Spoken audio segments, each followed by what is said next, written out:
one and only Ice Seguera.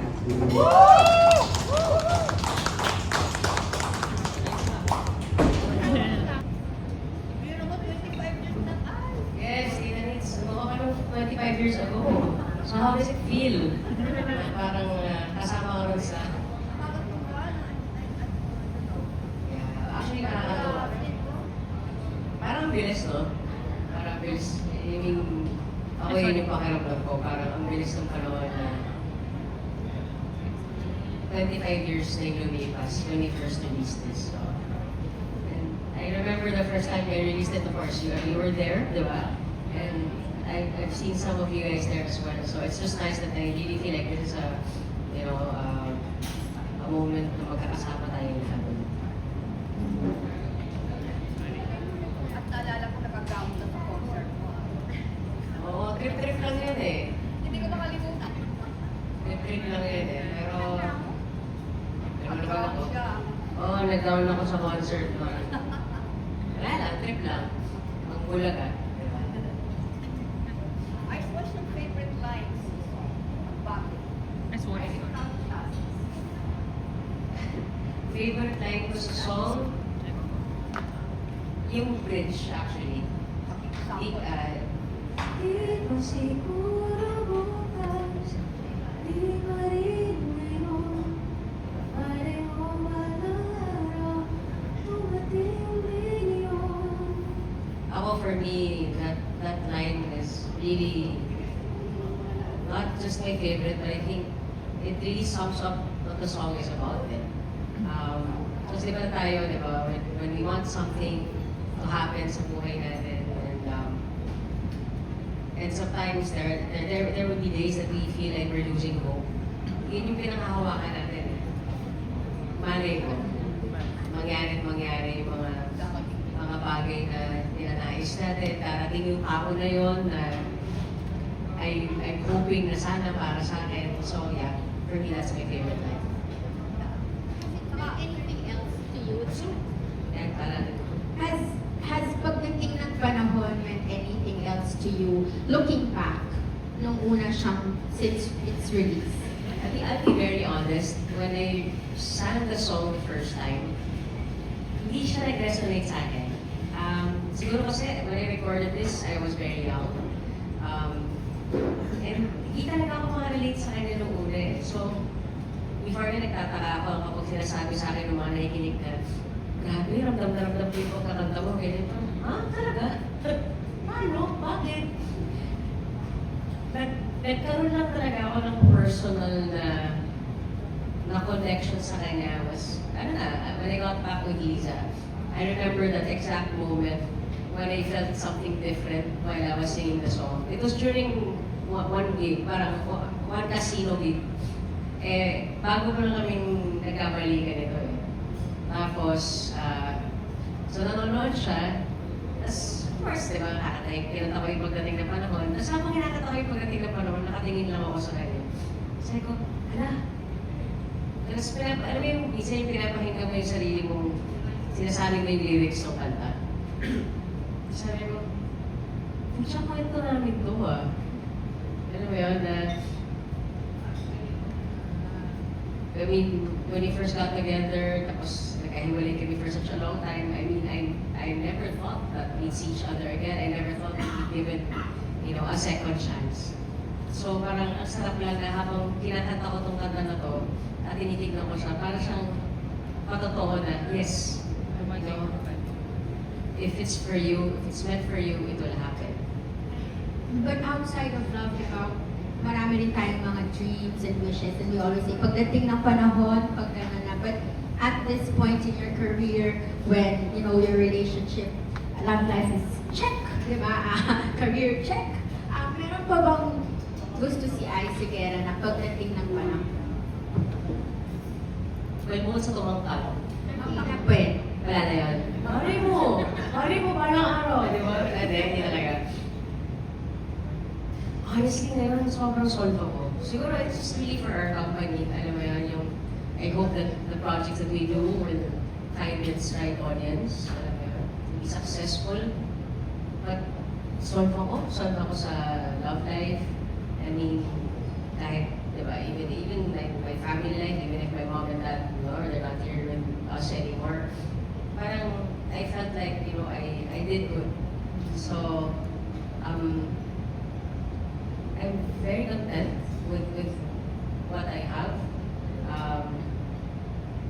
The mere fact that, kasi I'll be 40 years in the industry next year.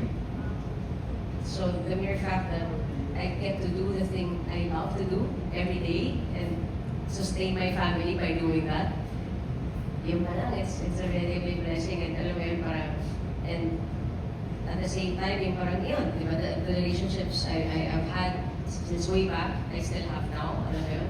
Like ako, for me, working with Vicor for pagdating ng panahon 25 years later, it's such a big thing kasi syempre diba sila yung label ko before naglabas, and of course after Vicor, I nag-start music ako, and then Universal Records, and then tsaka ako nag-independent because of Fire and Ice. But alam mo yun, I'm happy lang that because we have this beautiful relationship that we have maintained and sustained throughout the years. When I opened the subject about releasing a 25 years later version of Pagdating, walang kahirap-hirap. Kasi talagang, game, sige, gawin natin yan. Let's collaborate. So, happy ako na, kasi pwede naman, okay, andito ako after 40 years, pero dami ko kaaway. Parang hindi rin ako magiging masaya nun. So, happy ako na strike ko for me yung tamang balance na andito pa rin ako, but I know that I've maintained, good working relationships with people. Congrats again. Thank you, Ruby. Thank you. Hi, good afternoon. Can you take us back to the time na napili yung Pagdating ng Panahon for you, and paano siya naging hit? Kasi before wala pa namang social media. Wala. Paano ba siya Alright, so, okay. I'll take a little back before paling karoon ng Pagdating. So, this was during the time that I really felt na wala na akong matutunguhan sa industriya na to. So I was already in college. I took up music that time. Kasi ang goals ko nun, gusto ko pa rin maging musician. Pero sa barko, mga katrabaho sa barko, yung very session musician na. Kumbaga still in the industry but not necessarily nasa limelight. Parang gano'n. But during that time also, that's when I started playing the guitar, diba? And parang every Saturdays, I would have this parang acoustic production number with Tito Vic on Bulaga. So parang doon nakita ng mga tao na, ay, kumakanta pala to, hindi lang siya artista, pero kumakanta. And then, I also, there was a time na, during that time, pinasok ako ng mama ko sa show band. So nag-show band ako before, back noong 1999, 2000, and 2001. So yung show band na yun, sa may Aurora yun, sa may Cubao. So talagang hindi siya yung socialing place, okay? Medyo may pangkit, gano'n. And then, I remember in one of my gigs, si mami ko sabi sa akin, may pupuntang mga taga-Vicor dito, papanoorin ka. Gusto ko raw gawa ng kanta. Sabi gano'n. Honestly, yung state of mind ko that time, I was already very cynical. Siyempre, di ba? I mean, kahit sabihin mong, alam naman natin sa industriya na to, walang forever. Masakit pa rin kapag nanggaling ka sa sobrang sikat ka ng bata, tapos bigla ka nalakos. Masakit siya eh. Masakit siya tagabi. So parang, when I met them, so after nung set ko, tinupo ako ng mami ko sa table. So sa table na yun, si Tita MG of Vicor, who's with Viva now. Tapos yung producer, si Tita Margot Gallardo, Tita Edith Gallardo, and another producer, Arnie Araujo. So parang they told me that, they would see me sa Itbulaga singing with Tito Vic, and parang after watching my set, it was supposed to be a solo song para sa kanila, gawa na natin ang album. Sabi gano'n. So ako, parang very unenthusiastic na, talaga po, salamat po. Kasi talaga sinipa ako ng nanay ko sa ilalim na lang, ayos ka. Alam mo yung parang gano'n, ayos ka. Pakita mo naman excited ka. So, I didn't take that seriously, yung meeting na yun namin. Kasi parang, ano na ako sa kanang, parang pag umasa naman ako, it's gonna fail. Ano yung mindset ko, pagka-fail yan, wala namang bibili. Sino bibili niyan? So then we started, parang yun nga, we started with the meetings na, and then parang napag-desisyon naman, kasi ang uso na time, hindi ako nagkakamali, either covers, or yung mga double meaning na kanta. So syempre, hindi naman bagay sa akin yung mga double meaning na kanta, yung mga aray-aray na po, di ba? So, parang napag-desisyon na ng Tiger nun, and the producer, Tita Margot, parang the album will be 10 tracks, 5 covers, and 5 originals. So, inuman na namin lahat ng mga covers. So, nandiyan yung mga If, yung mga Put a Little Love in Your Heart, and then yung mga typically na hindi na nilang tinakanta ko sa Eat Bulaga. And then the 5, parang, of course, Tita Edith Gallardo, our lyricist, and si Boy Ortiz, of course. Pagdating ng panahon was, I think, the last song na na-record namin for the album. I remember getting the demo of Tito Boy. Tape pa nun. So, during that time, I was still going to school. And then, pag gumagawa kasi ng plates, diba, lagi kang pipe, lagi kang puyat, ganyan. So, every time papakinggan ko yung demo ni Tito Boy, nakakatulog talaga ako. Yung mga tipo ko, 3-4 na beses ko paulit-ulit pinapakinggan, hindi ko siya natatapos halfway through. So, hindi ko mapasok sa utak ko yung kanta. So, from school to the recording studio, so syempre, hindi na pinatay sa akin yung song, diba? So, pinakinggan ko na naman nung nasa Canadian Sound kami. So, before kasi kailangan ko talagang gumawa ng demo eh. Tapos i-approve ng label bago mo gagawin yung final recording. So, nung kinanta ko siya for demo, kasi talagang very, alam mo yung feeling na kapag kumakanta ka ng isang kanta na hindi mo naman kabisado, pero, okay. So, talagang walang ka-feelings, walang ka-anything. So, hindi siya pumatak sa akin, honestly. And then I remember, kinabukasan, pagkagising ko, I received a message from Tita Margot, and she was like, Aiza, meron na tayong album title, meron na tayong career single. Sabi ko, talaga? Sabi ko, ano po yun? Pagdating ng panahon. Sabi ko, talaga? Bakit? No, basta it's so beautiful, ganyan. So, ako naman parang, sino ba naman ako para mag-decision for you guys, di ba? So, sige, okay, game.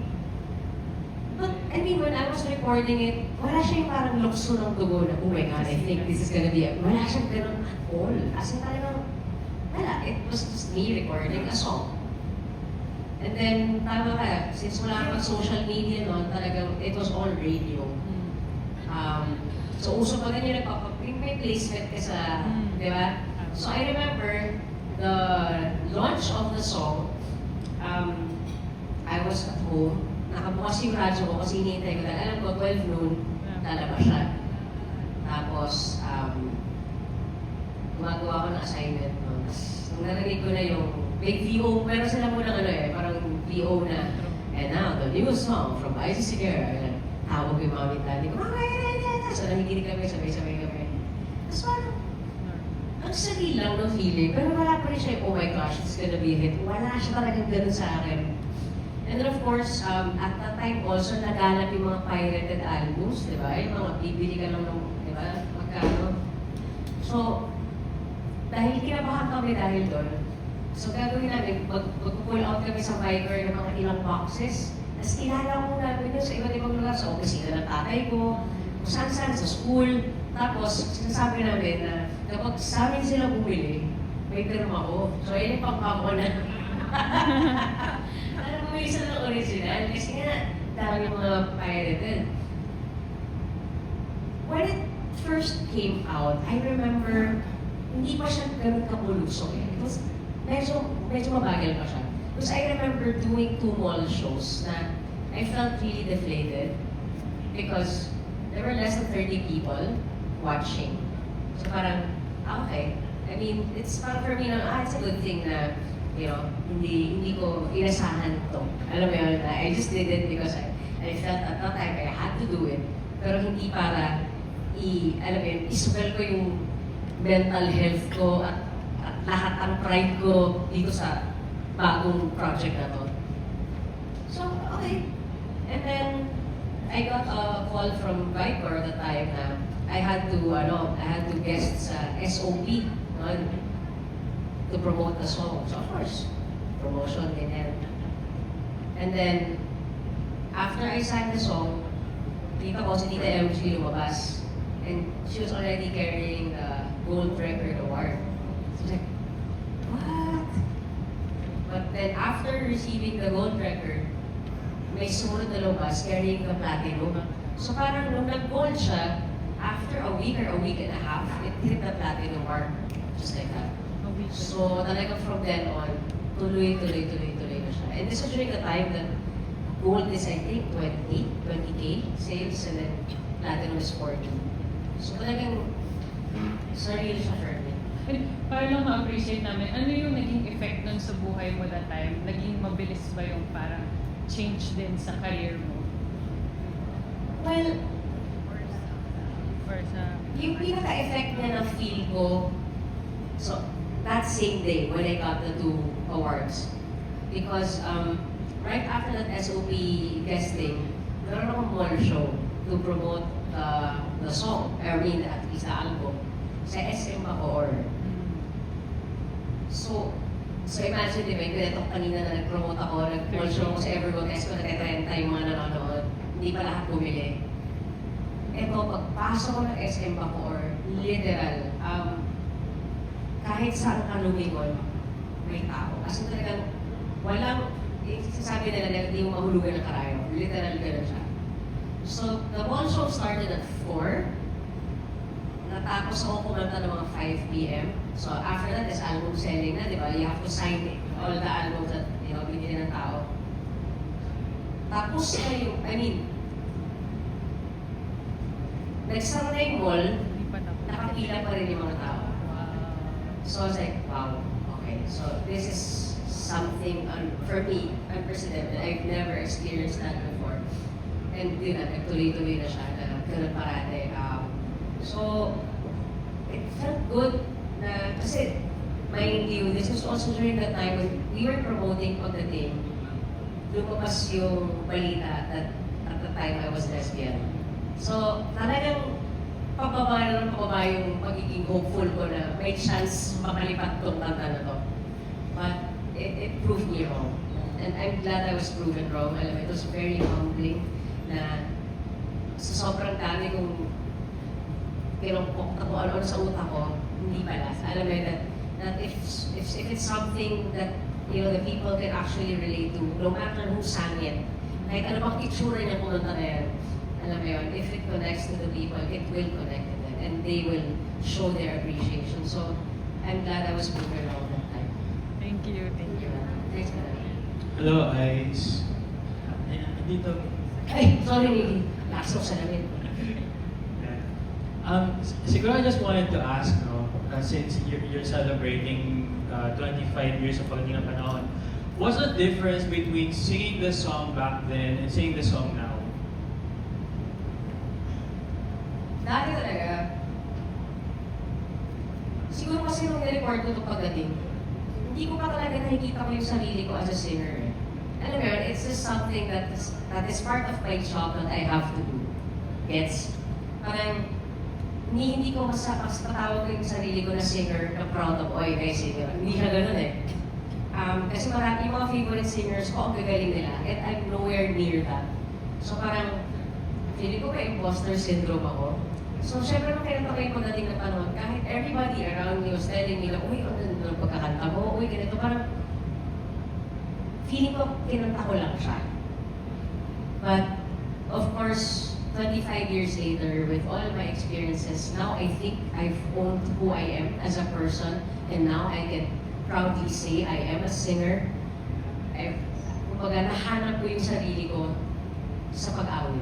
Alam mo yan, and at the same time, with the things I've been through, with the experiences I've been through sa buhay ko, and siguro yung development ko din sa pagkanta, at sa pagtugtog ng gitara. At the same time, you know, kinangkilig ni Liza eh. So, sabi niya, mga around almost mga 18,000 plus times mo na siya kinakanta sa buhay mo. So sa 18,000 plus times na yun na kinanta ko siya, nag-evolve din kung paano ko siya kinanta. The arrangement from before it was very close to the original arrangement. Now it's a little bit different. But that arrangement has grown as well because before I started singing solo, now I play with a band. At the same time, and I think the biggest experience then for me was, you know, in those 80,000 times plus that I've sang this song, I would hear stories from different people as well kung ano itong kantang ito para sa kanila. So I think yun yung kaibahan niya, that this time I'm not just singing it, but kalakip niya yung journey ko bilang mananganta, bilang tao, and bilang taong nabigyan ng ganitong privilege to sing a song that has touched so many people. Do you think you'd be able to come up with another hit which would come close to Pagdating ng Panahon? Alam mo, before, napag-usapan namin yan. Kasi syempre, di ba, when we first released Pagdating, syempre, good luck sa second album mo, di ba? Paano mo i-follow yun? But ang ganda ng mga words of wisdom na binigay sa akin ng producer ko at nila ni MG, na if we do something just because we expect it to be as big as Pagdating ng Panahon, then it will be a disservice. So ngayon, honestly, kasi even Pagdating, I'm sure even if they felt that it will be a hit, I don't think they even expected it will be that massive of a hit. So ngayon parang ako, ang pinakano ko is, ang importante is it will connect to people. Kumbaga, whether it be ako ang sumulat or ibang tao ang sumulat, that if I sing it, it's my job to make sure that this song will connect to each one of you who will listen. So, to answer your question, am I expecting another song like that? No. No. If it happens, then wow, amazing. Diba? Pero, ako hindi ko expect. But I always expect to put out a beautiful song. Siguro, because that is the one thing I can control it. If it's gonna be to come out beautifully. Thank you very much. Thank you very much. Hello, Terry from GMA. Hi. Balikan ko lang yung nabanggit mo kanina na yung from child star, medyo nag-struggle ka. Ano yung feeling mo at that time and paano ka nakakope? Kasi it's something na normal dun, or parang madalas na naranasan talaga ng mga child stars sa showbiz. Actually, I remember when I was younger, prepare ako eh. Like, sinabi sa akin na ng mga boss ko sa Itbulaga before sila, Tita Malu, they were very open. Na, ano ha, may nangyayari yan na tinitawag silang awkward stage, di ba? Awkward stage.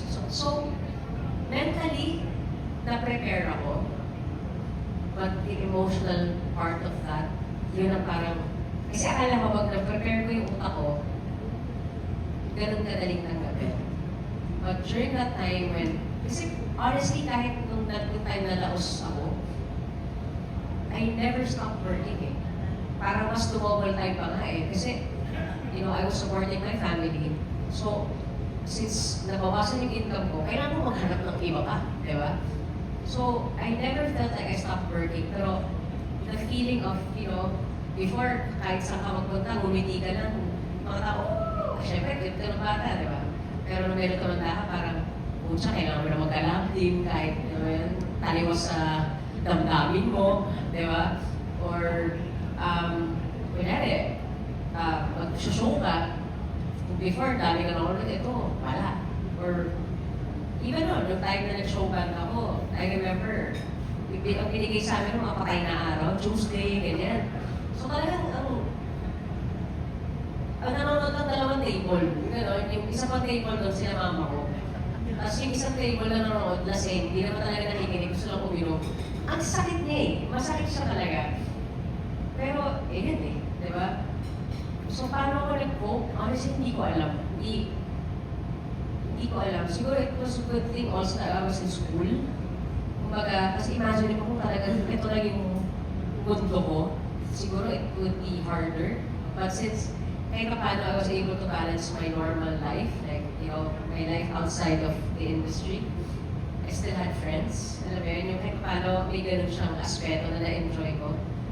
But syempre, at the end of the day, parang ito lang yung alam kong gawin eh. Alam mo yun, yung mag-perform, mag-saya ang tao, tapos parang yung pakiramdam na hindi ka mahal na mahal mo. Ganun siya eh. So, masakit siya. Siguro nag-cope ako by not really listening to my feelings. And I think that's how I cope it. I rarely acknowledge my emotions outside of the stage. So, feeling ko ganun ko siya na po. Kanina nakwento mo yung romantic side nung kwento ng pagdating ng panahon. Sa career, kailan mo nasabi na dumating na yung panahon? Would it be weird if I tell you na na-feel ko siya nung last concert ko? Just this February. Kasi in February, we did Being Eyes. So, ginawa ko siya dyan lang sa New Frontier. It was very momentous for me kasi ito Cubao, ano siya eh, breeding ground ko to eh. Doon ako tumira for the longest time sa may malapit sa Epa Mart. Of course, most of my films dyan, dyan sa New Frontier nag-premiere, di ba? Yung Joker, yung sinasabi kong bar kung saan ako nag-showbag, dyan lang sa may Aurora Boulevard. So parang, at the same time, sa mga downtime ko, dito kami tambay yung family, manonood kami sa COD, alam mo yun. So talagang, bumalik kami doon sa kwento na yun ng last concert ko. And of course, when I transitioned, of course, as trans man, I also transitioned my name, right? From Aiza to Ice, which, I mean, I'll be very honest, nahihirapan pa rin ako because basically almost everybody else, diba? They don't guess Aiza. Sa Spotify ko, if you look at Aiza, ang daming listeners, pag tinignan mo yung Spotify ni Aiza Segura, wala pa sa kalahati ng listeners ni Aiza Segura. So, parang medyo, parang tama ba yung mga pinagagawa akong desisyon sa buhay? Alam mo yung ganun pakiramdam? But, when I did that concert last February, and then when I reintroduced pagdating ng panahon and told them about the story, and siguro dahil very fresh sa utak ko yung naging journey ko. And then when I saw the audience, parang I felt the love. The love that they first gave me when pagdating ng panahon was first released. And now, despite of all the changes in my life, na pwede naman silang, di ba? Ay, gulo, dami na, di ba? Pwede naman, iba na yung pakita nila, but still. And these people, marami sa kanila, sila yung mga fans ko mula bata ako. So parang that kind of acceptance and love from the fans, doon ko siya na-feel nung night na yun, na parang it was just so overflowing and overwhelming na, yeah, I mean, there's always hope. I mean, it may not be how you expected it, but meron at meron eh. So you just have to look for these things and really shift your perspective. And lastly na lang, siguro, curious lang po as a singer, pag may mga hit ba, dumadating pa kayo sa point na parang you get tired of singing that hit song? To be honest, syempre, normal yun, di ba? I mean, I'm sure kayo rin naman, kasi ginagawa nyo rin sa araw-araw, deadline na naman.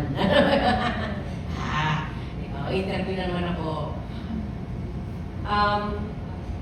But siguro ang nakatulong sa akin, number one is, I am playing the guitar.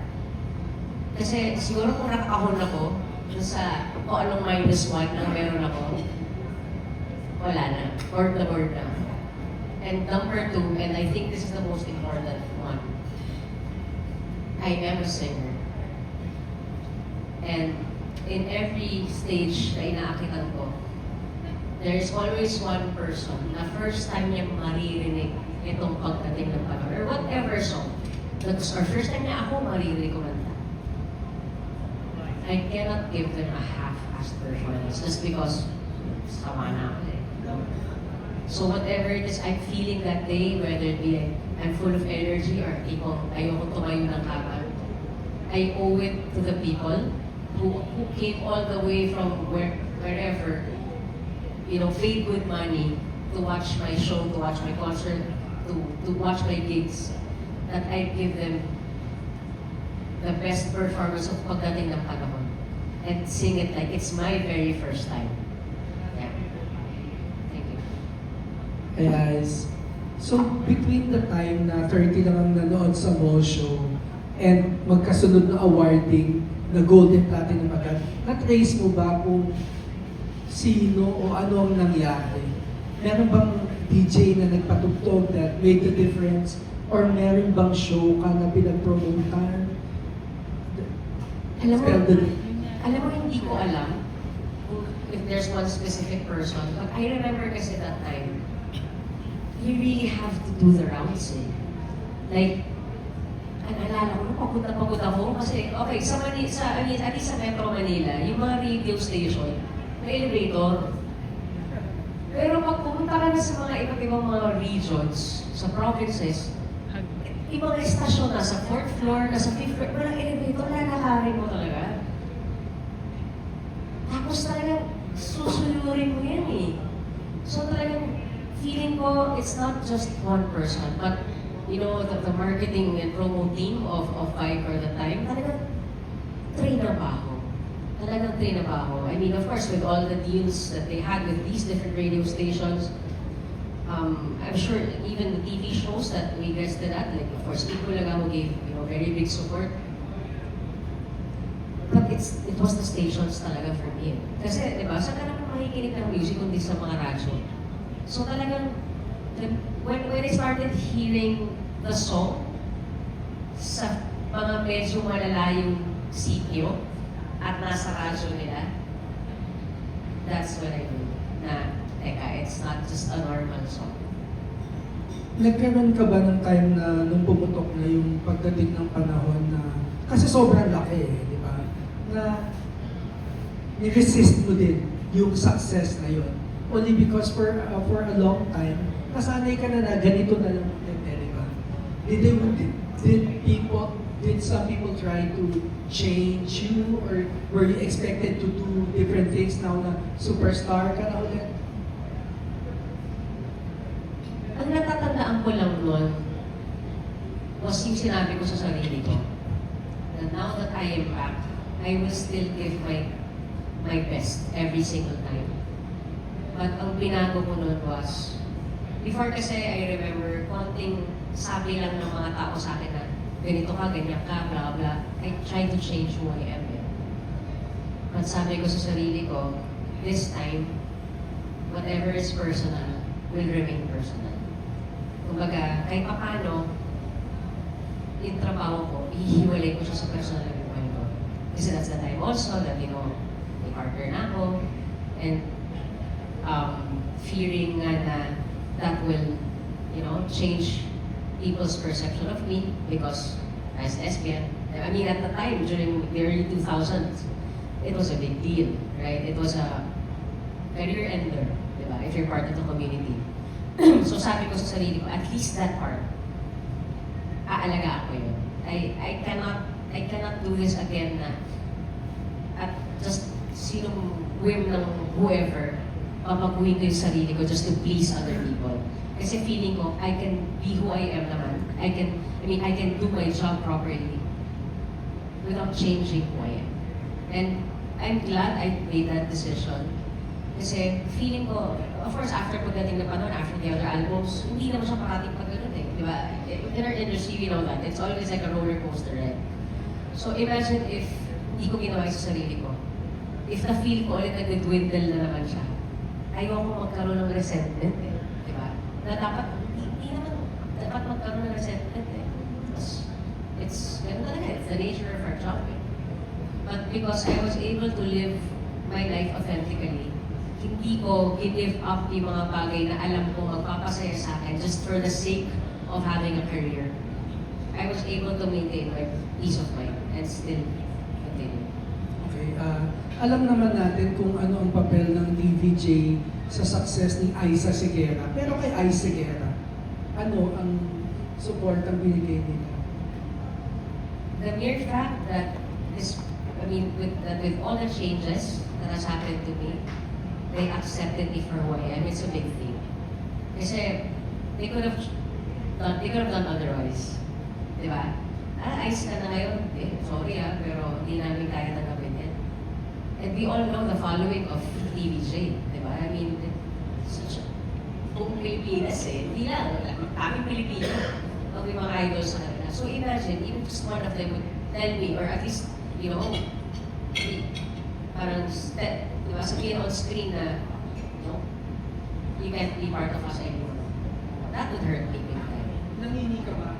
Nangingi ka ba nung simula na lumabas ka na parang nahihiya ako lumapit kay nila TVJ? For a time, hindi nahihiya, pero siguro I was being careful. Kasi, di ba, gano'n naman kapag bago ka palang lumalabas sa shell mo Di ba, you tend to be very defensive. But when I saw them again, it felt like wala nagbago. Honestly, like, I didn't even feel like I had to explain to them all the changes na nangyari sa akin, why I decided to do these things.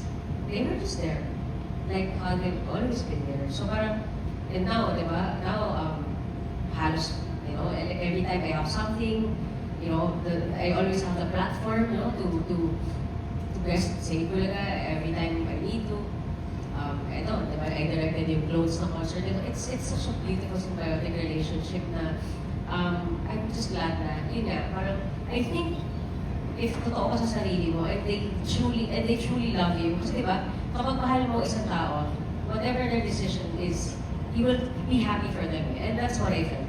Na they may have had questions, pero when they saw that, I'm doing good, happy ako sa nangyayari sa akin, the support talaga, na-feel ko talaga. And finally, after all these times, 25 years na ba, hindi ka ba nagkaroon ng time na inupuan mo yung success at inisip mo, bakit nga ba? Ba't nga ba nag-hito? Iniisip ko yan. Pero naisip lang. Parang ayaw na siyang kareren na bakit. Kasi feeling ko, manunoka lang ako. I think there are things that are planned by human beings. But there are also things planned by the universe that you just have to let it happen, accept that it happened, and be grateful that it did. So, I think pagdating ng panahon, basta, hindi namin pinano, or at least on my end, hindi ko pinano, but when it happened, the way it happened, you just tanggap na lang and just be grateful that it did. At least once in my lifetime, it did happen to me. And yun pa lang, parang that's more than enough memory for me to, move forward. Na every time I look back, dun sa time na yun, dude, ang sarap niya. Size, can you give us details about the new recording? Alright, so the 25 years later version of Pagdating ng Panahon is actually available now on streaming platforms like Spotify, YouTube Music, and others. And I'm just happy that, our label Fire Eyes Music is co-producing this with Viper. For me, that's one of the biggest things. Kasi it's such a nice gesture, honestly.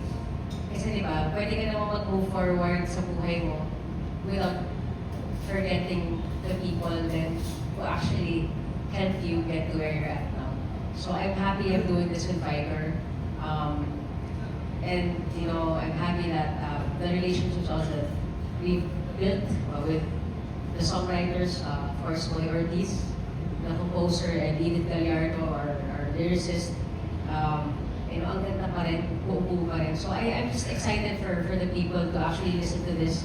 I'm sure most of the people who will listen to this song are the ones who've listened to it before, in different capacities. Like, probably iba dito, mga bata na ito yung pinangyayari sa kanila ng nanay nila, or mga nanay na at that time, may crush pa lang sila nung high school. So I hope that when they listen to this song, ma-feel din nila na nag-grow tong kanta na to kasabay nila. Tama, exactly. Question. Yes, Tita Nitz. Anong reaction ni Mami ka na ng sumikat ng pagdating? Ako, alam mo naman si Mama, yan ang sobrang proud talaga sa akin. So, and of course my dad also. It was actually my dad's idea to sell the album sa office niya. Kasi nga, he wanted to make sure na, alam mo yun, na bibili ng original yung mga tao at hindi pirated. So, my dad has always been the silent supporter. You know, while he was still working at that time, siya yung, kahit pagod siya galing office, siya yung, kasi di ba hindi mausi mga PA dati. So, siya yung tagabit-bit ko ng gitara, kapag may set ako, ganyan. So, sobra, I think, hindi kasi yung nanay at tatay ko, hindi ganun, proud na proud ko. Siguro sa ibang tao yung sinasabi, especially my mom. Pero sa harap ko kasi, hindi sila ganun eh. Parang, maintain nila yung balanse ng paglaki ng ulo ko at yung confidence ko sa sarili ko. So, until the very end, my mom was very level-headed in terms of talking to me na, yes, this may have been successful, but you always have to do a good job every single time. Kumbaga, don't rest on the laurels of your past. And siguro yun, nadala ko yun. Okay, Irving from Sige. Anong Ganap, yes. So Ay. grabe, 25 years na yung pagdating ng panahon. I remember halos kasabayan siya nung kanta ni Regine, yung Pangako. Tama? Yes, That time, di oo, ba? naalala ko yun. Number 1 yung sa'yo, number 2 lang yung kay Regine. Natatanda ko lang yung mga panahon na yun eh. Okay. So ito yung question ko. Sa dami ng napakinggan mong kumakanta o kumanta ng pagdating ng panahon, kanino yung medyo talagang na-impress ka? I'm sure marami ka na napakinggan na version, live, or recorded. So kung di ako nakakamali, meron si Noel Tumangon Yes. na version na pagdating ng panahon. And I've always been a fan of Kuya Noel. I love his voice. It's like melted butter and velvet. So, yun, sa version niya ako, favorite. Yung version niya yung favorite ko. And last question, siyempre ilang years mo nang kinakanta itong pagdating ng panahon, di ba? Ilang time? 18,000 plus, something? 18,000 plus. Yeah, so may time ba na medyo nagsawa ka ba o medyo napagod ka ng kantahin to? I'm just curious. There will be times na yes. Pero yun nga, parang like what I said kanina, that should be immaterial eh. Di ba? Whatever it is I'm feeling when I go up on stage, I should do my job. And my job is to sing pagdating like I sing it for the first time. For that one particular audience who will hear it for the first time. I have to make it sound fresh. But yeah, I remember that may times na nakatulog ako habang kinakanta ko siya, live. Live? Yeah, I remember that. Nakatulog ako. Siguro pagod na pagod ako noon. Tapos, buti lang hindi ako concert, pero alam mo tumukha ako gano'n eh. Yes, naalala ko yun. May mga gano'ng moments. May moments na, di ba, iisipin mo, kabisado ko Yes. siya dapat. Pero para siyang lupang hinirang, na kapag inisip ko yung lyrics, malilimutan ko siya. So yes, until very recently, may nangyari gano'n na, Talisa, ano bang lyrics itong kanta? May gano'n siya. So it happens. And I think it will still happen. Pero, yun nga, di ba? Dapat di lumana tayo. Ako lang nakakaalam ko. Isa pang pahabol na question. Di ba na-mention mo during the pagdating ng panahon, doon rin lumabas yung mga issue about lesbian, di ba? Na-mention mo earlier. So sa tingin mo, sa mga lumalabas ngayon, paano sa'yo yung pinaka-accepted ng lahat? Di ba? Kasi ngayon maraming nagbabash yung mga nag-out. Pero sa'yo, parang ang kapagad ng lahat, di ba? Am I right? Tama ba? No, that's not true. Hmm. That's not true. It was an uphill climb for me pa rin. And until now, I know that there are still people who doesn't, like the fact that I'm very much open, with who I am. Pero, siguro ang pagkakaiba lang sa ngayon, mas marami ng young people, mas open-minded about it, and ang na-appreciate ko doon is, kumbaga sila rin yung, probably they have, these discussions at home with their parents. Kasi for me, syempre ang basihan ko are medyo the older generation. Yes. So I remember when I first came out, talagang sayang, tomboy na. Mga those things. O kaya, bibigyan ka ng mga Bible verses, or the worst makukuha ko are mga comments na dapat mag-rape ka eh, mga gano'n, para makaranas ka ng lalaki, para those things. As if gusto kong, di ba? As if magbabalik loob ako dahil doon. But ang pinaka-win sa akin, siguro nga, siguro ako lang ang naging way ko lang, no? Parang, well, this is who I am. I cannot force who I am sa inyo. Diba? I will live my life truthfully, authentically. But, parang if you accept me, thank you. If you don't, then sorry, but I will not change who I am for you. And siguro, because I've lived my life that way, mas nakakita ko ng mga, di ba sabi nila, ang kabaliktaran ng trigger, glimmer. So, mas nakakita ko ng mga glimmer ng mga, I remember, pagpupunta ako, let's say, may mga kasalubong ako, like a group of old women, di ba, mga 60s na. So, syempre, you'd expect na sila yung medyo taas ang kilay sa'yo, right? Pero sila pa yung sasabihin nila, nasa may asawa ko. So, para sa akin, it's a win. Di ba? They don't even need to tell me, tanggap kita, no? Just the mere fact na they see Liza as asawa ko. At lumabas yun sa bibig nila na parang normal na wala silang judgment, walang bias. That's a win. So, ang daming ganun. And I think we just, sometimes we tend to focus on the negative things, but if we shift our perspective, sometimes we see these things and we'd be more grateful.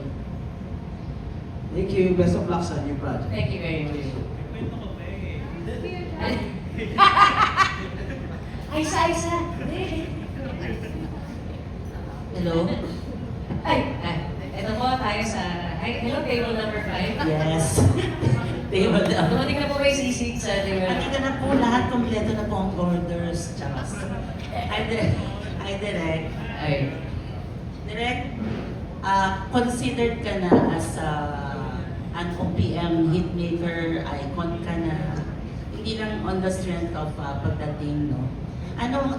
Gusto ko lang malaman, being such, kung ano yung take mo sa growth ng P-pop sa bansa. Tsaka, ano nga yung tatanungin ko, nakalimutan ko. Sige, Growth ng pipiliin na lang ako sa atin. Yun. Growth ng P-pops ngayon, at saka, ikaw ba at one point in your career, nangarap ka din na makapag-perform sa global stage? Sige, diba tayo sa first question mo? Si Junaldo ba yung nagpatanong doon? Yes, alam mo na, di ba? Oo. Yan, 3 years old pa lang ako, kasama ko na yan. Anyway, sobrang na-excite ako sa nangyari sa P-pop yan. Honestly, even if, we sing very different genres, the mere fact that, different groups from the Philippines are being acknowledged, di ba, worldwide, or at least the biggest stages ngayon sa iba't ibang parts ng mundo, that's a win. For me, that's a win.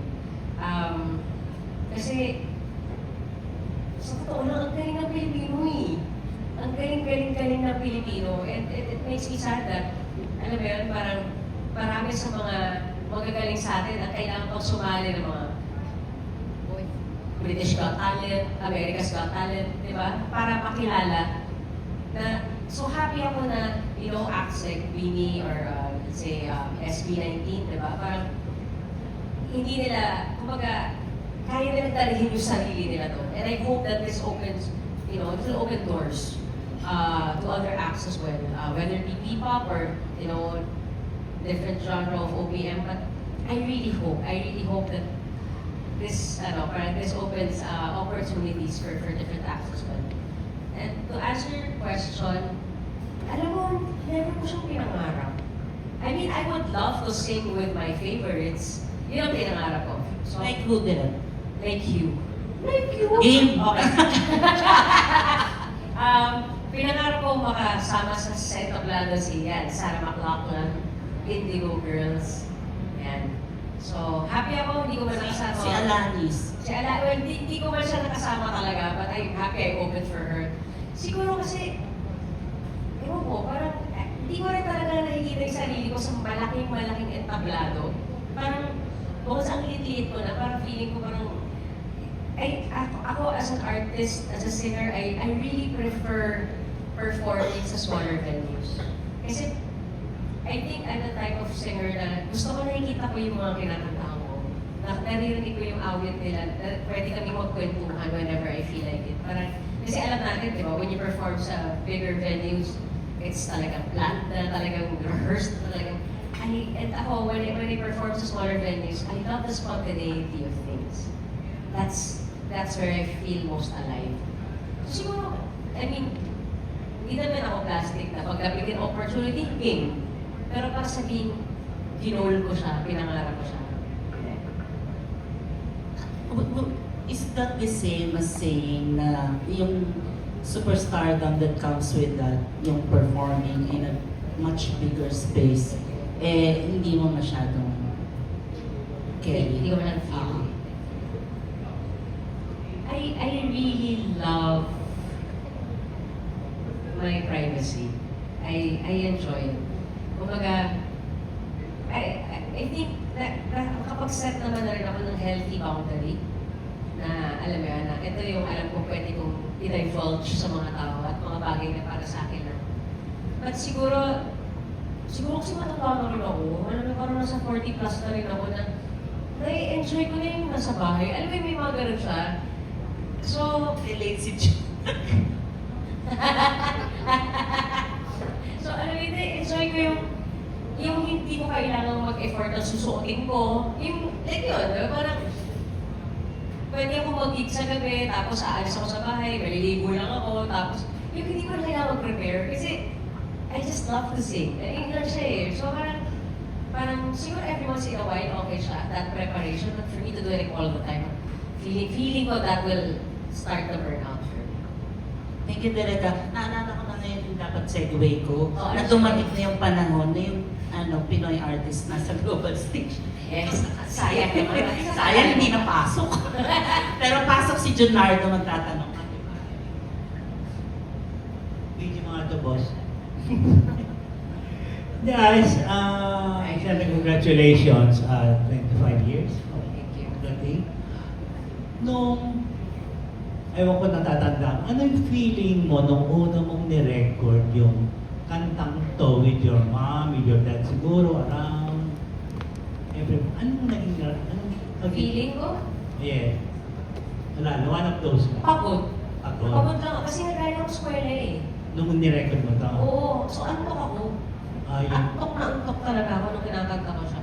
Kaya hanggang ngayon, talagang isa yung sa mga palaisipan sa akin. Na kapag may mga lumalapit sa akin ng mga tao telling me na, grabe, alam mo, sobrang feel ko yung pagkakanta ko ng mga talaga? Kasi feeling ko mas may feelings ko siya nakakanta ngayon compared to when I sang it 25 years ago eh. So parang, talaga, kasi talaga, alam ko yung pagkakatanda ko na talaga nakakatulog ako eh. Oo, ayun. Yun lang. Yun. Then natapos yung naging hit nga. Kaya nakakamulat eh. So inisip ko, baka yun yung style, dapat parati ako antok. Habang nagre-recording ako, baka yun yung I'm missing piece. Ayun. Meron kang ni-record mo ulit to, di ba? Yes po. So, ano naman yung feeling mo while before and after recording this and during recording this na wala na yung mga taong naging parte ng buhay mo bago ka nagsisimula, lalo na si Mami Karina sa nag-udyok sa'yo na hindi mo nanonood sa'yo minsan o siya lang mag-isa nanonood sa'yo. Yeah. Anong feeling mo? Alam mo, ever since my mom passed, I remember on her 7th day, tama ba? Ay, 9th, ano ba yung 9th? On her 9th day, nasa Cebu ako nun eh. Tapos, so syempre I was deeply grieving that time.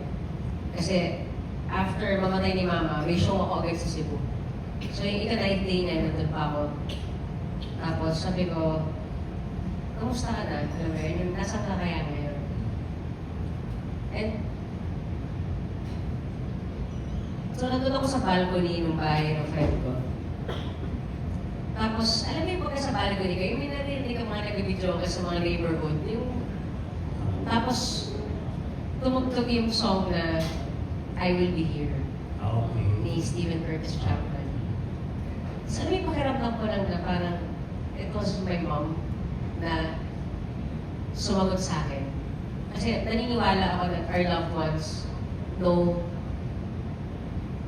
the best way to reach us. And I think my mom knew or knows that it's through music that I will hear her best. So honestly, from then on, while there would be times na grabe pa rin yung iyak ko, alam mo yun, I mean, especially at that time, no?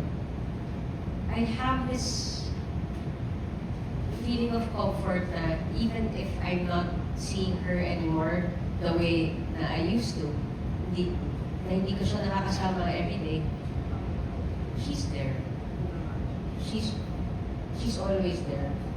So yung, alam mo yun, yung lakas ng loob, or na ngayon na feeling ko, mas dapat kong galingan.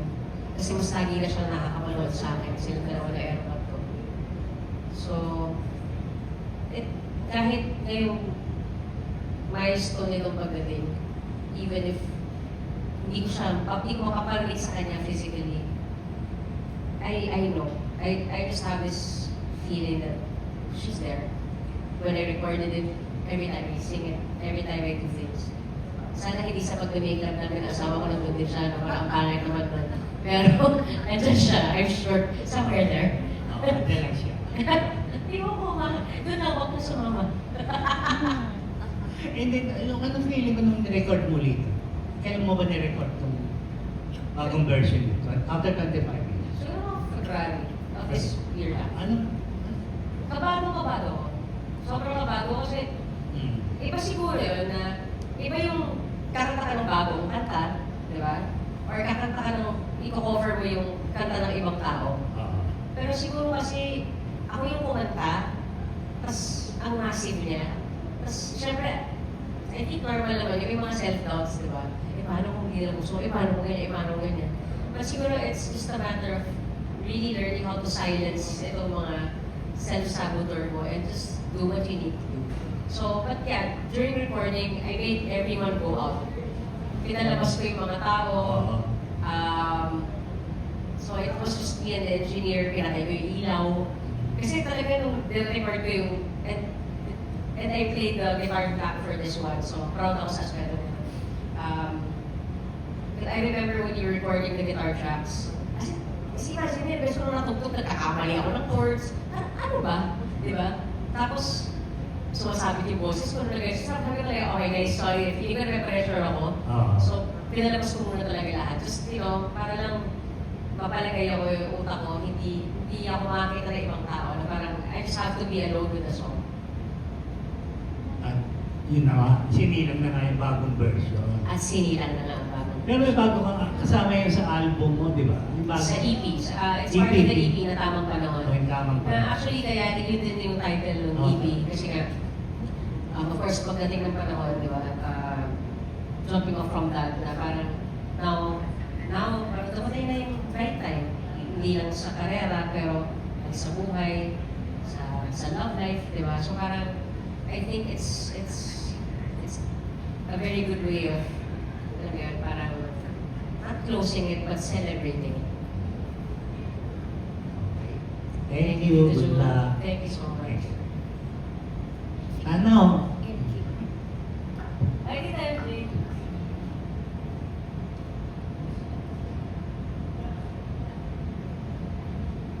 Kala ko accepted yung table na to. Hindi. Hindi pala. Eh. Oo.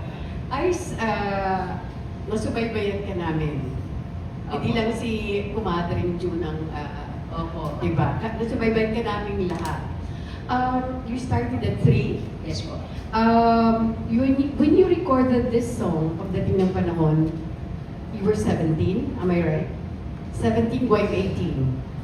17 ka lang. Opo yata. 17, yes. Yes, kasi 25 years after, you're 42 now. So, hinabo ko sa month eh. Oo, sige. But anyway, you became a child superstar. Opo.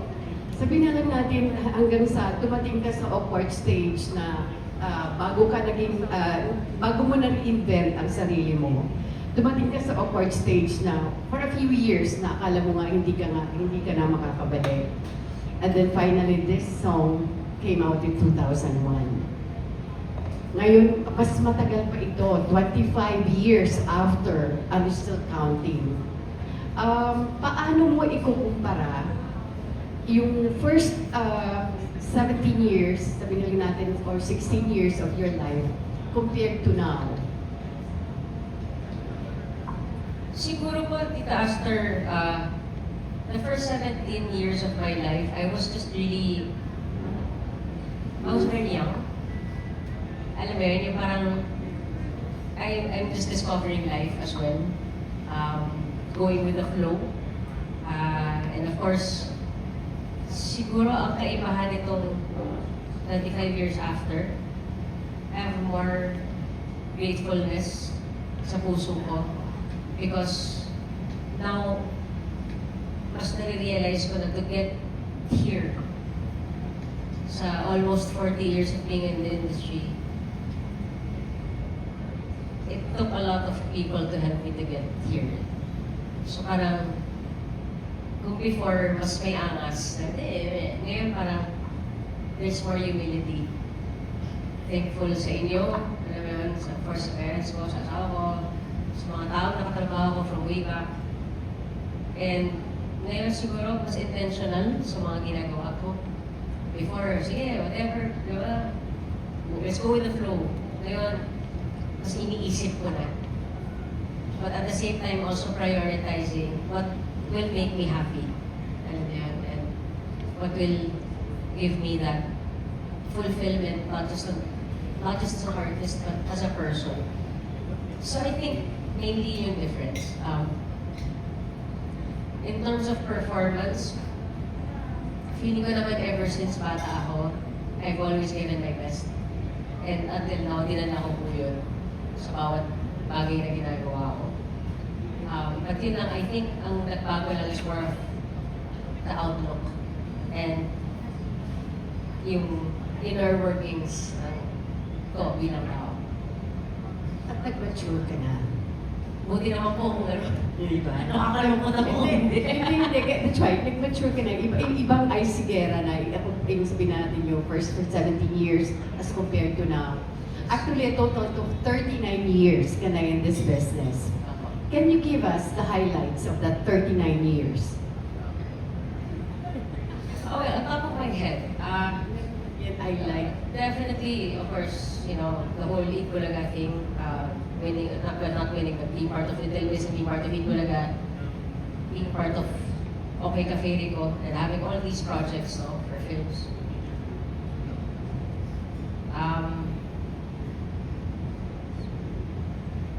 It may sound weird that I will put it as a highlight, but for me, highlight ko yung nalaos ako.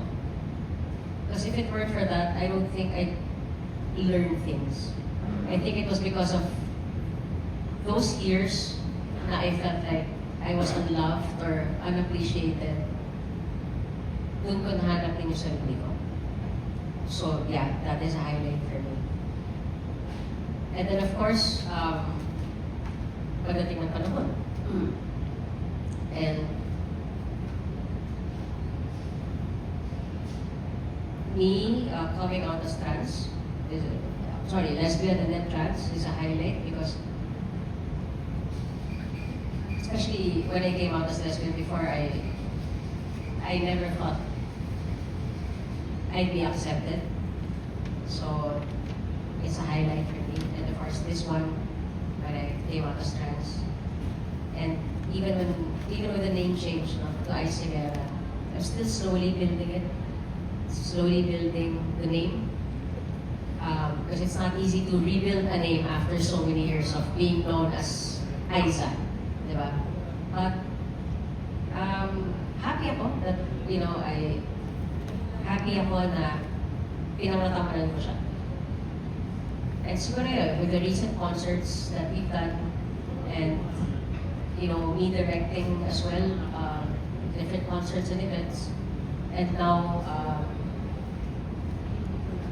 establishing our company, Paradise.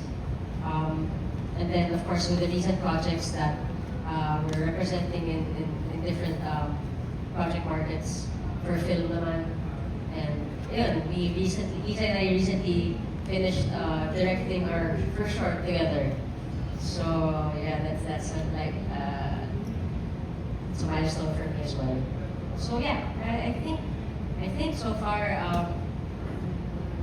maraming highlights,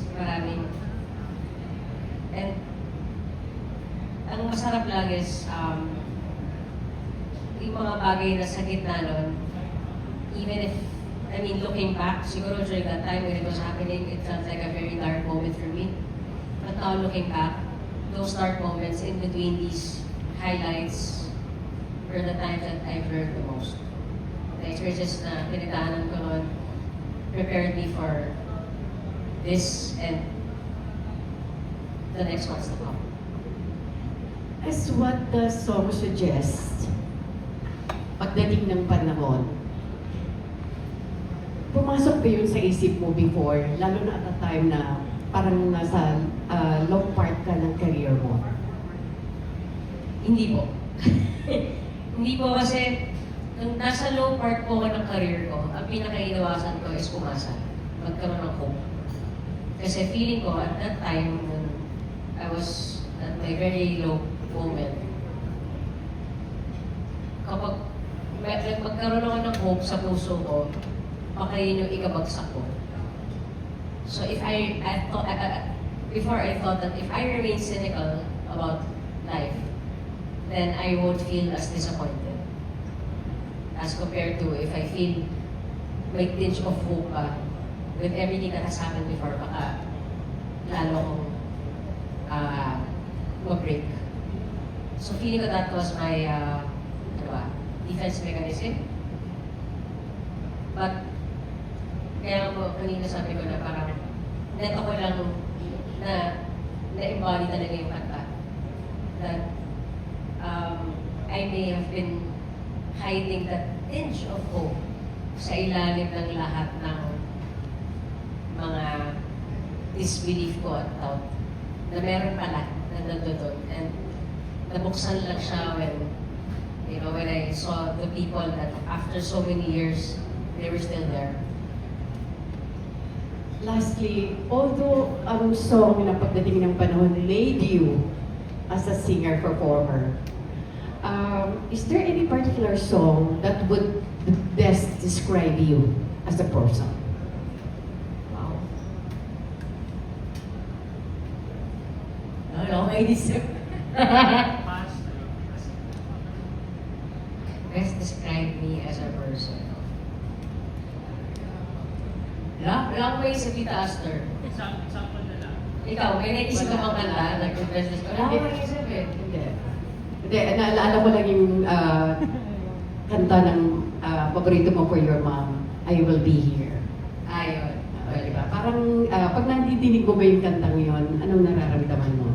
Nung una talaga, nung kakamatay pa lang ni Mama, every time narinig ko yun, umiiyak talaga. Pero, as time went on, parang, yun na naman, di ba? Once you've given enough space to your grief, even if may sadness pa rin, mas nangingibabaw na yung mga happy moments. Hindi na, parang that feeling lang talaga na meron ako na andyan pa rin siya. Kasi may mga moments talaga na like, naalala ko nung kamamatay niya na siguro a few months after that, talagang tinatad talaga ako ng sobrang daming tagyawat. I'm sure you know that time. Napalagay ko yung nanay mo, pinapagalitan niya ako, yung palat ko. Maglagay ka ng kakanggata. Yun yung parating niya sa akin sinasabi ng Moira. Maglagay ako ng kakanggata, tapos magpa-derma ako. So, di ba, parang, sabi ko, ba't yung panaginip ko sa nanay ko? Yung mga narinig ko mga kwento ng panaginip na iba sa mga nanay nila, parang angel. Hindi, hanggang dito napagalitan ako ng nanay ko. Maglagay ako ng kakanggata sa mukha ko. Dahil ang dugyot-dugyot ko na. So parang, yun yung mga parang nagpapatawa sa akin na parang, nandun siya, nandun si Mama. Ay, mas sa akin, I cry less. I mean, so, and more than anything, parang mas ayun, mas may feeling lang of gratefulness. Anong namimiss mo sa kanya? Pagkain, yung luto niya. Na buti na lang, like ito lang, naalala ko nung nasa burol pa si mama. Tapos, di ba, dati ko niya may sinantol niya. May sinantol na ginagawa si mama ko eh. Na napakasarap talaga. As in, hindi dahil nanay ko siya, pero wala ako natikmang ganun kasarap na sinantol. So, even yung mga tao na pumupunta nung wake ni ma'am, excuse me, lahat sila, napasa ba niya yung recipe kasi lahat sila worried. So, yung nalaman nila na yes, napasa sa utol ko at saka doon sa help namin. Okay. So, like, neto lang, nakakatawa kasi nagluto yung kapatid ko ng paksiw na lechon. Isa yan sa mga staple ni mama na niluluto. So, parang, okay, natikman ko na naman yung luto ni mami. So, mga ganun na yung memories ko sa kanila, yung mas happy na. Okay, nandito naman. Bago ko ipasa yung microphone kay Neil Ramos, kanina kasi pinagkukwentuhan namin, na-curious lang kami dun sa set mo. Opo. Bakit may statue ng Tiyanak? Alien Ano naman ang ang i-ask her. Alien naman. Alien ba? Tiyanak ang ano namin eh. Alien. Actually, if you look at the screen, the photo on the left is the original album cover of Pagdating ng Panahon. So, dahil alam po ng mga taga-Vicor na pagdating talaga sa photoshoot, ilang na ilang talaga ako. So, pansinin niyo siya, hindi siya close up, di ba? Tipong blurred na blurred yung mukha ko, masabi lang na nandyan ako.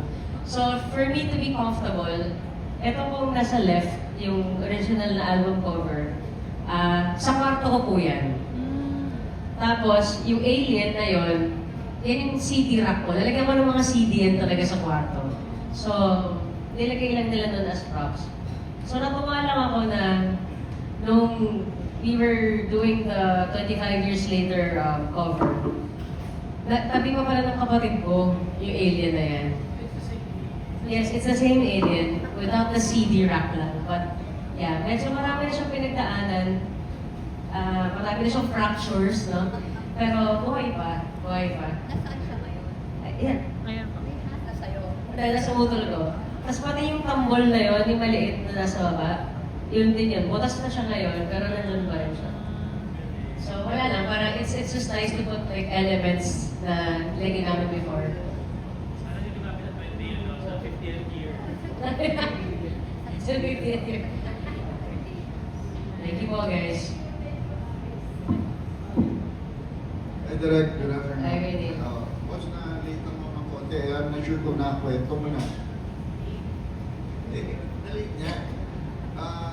Gusto ko lang, kasi I was there when you recorded and released the song, no? In 2001. I mean, relatively small family lang. But I was outside looking in.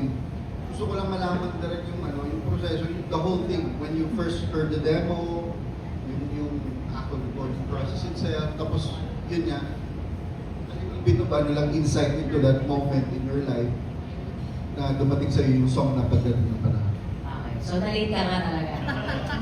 Kasi nakwento ko na yan eh. Oo. So, text nyo? Okay, ano na lang. Summary. Yan, just na lang. So yun nga, parang, it was apparently the last song that we recorded for the album at the time. And then, I remember kasi I was still in school. So, we would do recordings after classes. So, lagi yan, after classes, pagod ako. Tapos, itong pagdating ng panahon na demo sa akin, hindi ko siya, parang, I was supposed to listen to it upon yung ride ko from school to Greenhill Sound.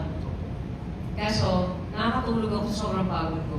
Syempre, di ba, napakamalumanay rin yung kanta. So talaga nahihingi ako. Inaantok talaga ako. Ganun na talaga siya, direct. Yung tempo niya, yung tunog niya. Yeah, it was always Acoustic talaga siya. Acoustic siya talaga. And yun ka naman yung before. Kasi parang doon din ako nakilala sa medyo parang guitar-driven music. So parang Yeah, we wanted it to be parang on brand, di ba? So, pagkarating ko doon, nasa studio na ako, hindi ko pa rin alam yung kanta. And buti na lang yung producer namin, si Tita Margot, she was very gracious na, sige, pahinga natin ulit dito. So we had to do the demo to be submitted here to Viacor. And then, kahit nung kinakanta ko na yung song, as nung ginagawa yung demo, parang hindi ko pa rin siya talaga ma-feel kasi nga, siguro nalantok ako. Tapos parang hindi rin ako makaresonate sa kanta. Because I was very young then. Wala pa akong ganong klaseng experience sa buhay to be able to relate to the song. And it was very recent na I found out lang when I had this parang conversation with our lyricist, si Tita Edith, na parang I think si Theo guys instructed her na parang to write a song about a middle child talking to the parents. Na parang ginawa lang niya, tinwist niya lang ito a love song, but that was actually the inspiration. Yeah. That's it, gawin hindi.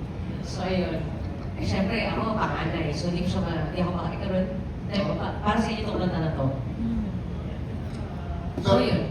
Basically, nung after na-record, no? Na-record mo, did you realize kagad na this has to making of a hit or... It was them who realized, not me. Feeling ko wala akong ganong talent. Hanggang ngayon wala akong ganong talent. Kasi, hindi ko yung mga tao gano'n, yung parang pagkarinig pa nila, ay, may something to. Ako wala. Hindi ako, wala akong talent na gano'n. But I remember, after recording the demo, parang kinabukasan, nag-message sa akin yung producer namin, si Tita Margot, telling me na, oh, meron na tayong album title, meron tayong career single, ganyan. Ano? Pagdating ng panahon, sabi ko, talaga po? Parang hindi pa ako makapaniwala. So, of course, syempre, bilang isang tao, hindi ko naman alam yung mga dapat, I left the decision sa kanila. And true enough, you know, it was a monstrous hit. At yun na-record mo, no? I'm sure pinag-isipan mo maigi bago mo gawin to ulit. Kasi it's like, so, para sa akin, napakatapang ng move. Waka to record your biggest hit. Na, you know, a lot of people already like know by heart. So, anong maidadagdag mo? Or anong di ba? May mga ganun siguro agaw-agaw sa isip mo. So, before you decided direct, anong what made you do it na finally? Well, we really wanted to celebrate the 25 years. For me, I mean, at least sa experience ko, with pagdating ng panahon, siya yung tipong hit na kahit 25 years na yung nakalipas, yung parang every time kakantahin ko siya, parang bagong-bago pa rin siya sa pandinig ng mga tao. Yung parang grabe sila maka-request. Yung parang kunyari may gig ako, tapos kinataogan yung pagdating ng panahon, parang okay lang hindi na sila manood pa. Alam mo yung gano'n siya ka. And for me, especially, you know, diba, we work in an industry where everything is fleeting. To be able to last itong 25 years na to, may kakaibang glamour pa rin sa awitin, kahit saan ako magpunta. That in itself is, you know, it deserves to be celebrated, di ba? So, yun yung pinaka-driving force namin, why we really wanted to do a 25 years later version of Pagdating. Honestly, in terms of how it should be arranged, inisip ko kung dapat ko ba siyang isipin. Pero parang, I decided against that. Kasi feeling ko pag inisip ko siya, feeling ko doon ako magkakaproblema. Yeah, kasi I tend to overthink it. And actually, I was already overthinking. But sabi ko, I just had to trust that the 25 years I've sung this song 80,000 plus times. Siguro naman by then, the arrangement, kasi, I mean, if you listen to it now, the arrangement is very different from how I sang it before, even the way I sang it. So, parang, while we are celebrating the song itself, parang, even the arrangement, for me, should be celebrated in terms of anong naging journey niya rin from that time na it was somebody else playing the guitar for me hanggang sa natutunan ko siyang tugtuyin by myself hanggang sa nagkaroon na rin ako ng banda, tuwing nagibig ako, magkakasama kami. And mula yung areglo noon sa naging areglo niya ngayon, parang dapat kung paano ko siya tinutugtog, ganun ko siya kantahin. Because I think that in itself is a journey. So, I just had to, parang get over like, yung mga overthinking spells ko na, and just trust it. Trust that I already know what to do. Thank you, Direk. Thanks. That's all from me. Salamat po. Siyempre ko ba? Direct. Yes. Direct 40 years na business. Pero, Next year pa. you are still young. So, fill in the blanks na lang. Ano pa yung mga dreams? Ano ba yung mga goals? Like, pagdating ng panahon, ano ba yun? Siguro pagdating ng panahon, I can be sure that our company, Paradise, will carve out its own name in the industry. That, we will be putting out really respectable and quality films, series, songs, and artists. Pagdating ng panahon, siguro I'd be able to direct na rin my full length, alam mo yun, and just do the things that we really love and hopefully make money off of it. Diba? Mahirap naman gumawa ng walang andar. So, yeah. So yun, parang kumbaga, mabalansin namin yung financial at yung passion. I think that's the hardest part, but yes. Yun na yun, personal. Personal, kasi sa totoo lang, sa personal namin, especially sa aming mag-asawa, wala na akong mahihiling pa eh. Alam mo yun, yung parang every day as we go through life, parang we have a better understanding of each other, of our quirks, our differences. So, mas may appreciation kami sa isa't isa. Sa personal life ko, parang solve ako. I have very few but amazing friends. We were able to pay the bills, alam mo yun? So, we can eat every day. Our dogs are healthy. So, I mean, nakapagpamasahe ako. Alam mo yun? So, di ba? Sarap. Swerte eh. Okay na ako dun eh. Yes. Salamat. Thank you po. Sana kasama kami dun sa Oo naman. Yes. Thank you. Direct, pwede ba kami humilit narinig kung ano ba yung pagdating ng panahon ngayon? Can we play it? Can we... Sige. Play natin para marinig. Thank you. Thank you. Sige, habang ipa-play nila. Thank you guys for making time today. Maraming salamat po sa inyo. Thank you. Always a joy to see all of you here. So, thank you po for your support.